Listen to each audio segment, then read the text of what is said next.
তাদেরকে জানা নেই, তাই জন্য তারা এই কথা বলছে।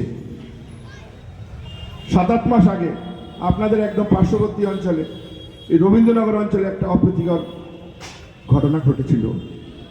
সেইটা নিয়ে বর্তমানে যিনি বামফ্রন্টের প্রার্থী আছেন উনি বলেছেন যে আমার আবেদনে নাকি ওখানকার দাঙ্গা থেমেছে, আমি আবেদন করেছিলাম, মানুষ থামিয়ে দিয়ে। খুব ভালো কথা।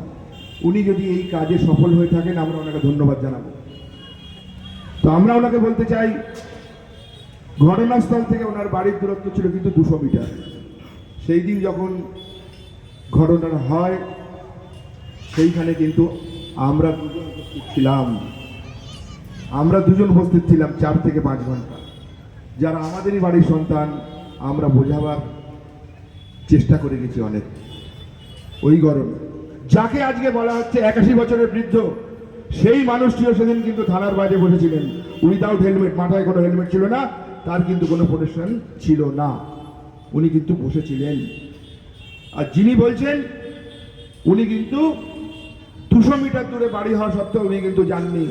সন্ধ্যেবেলা যখন সমস্ত কিছু থেমে গেল তারপরে সেজে গুজে মিডিয়ার সামনে গিয়ে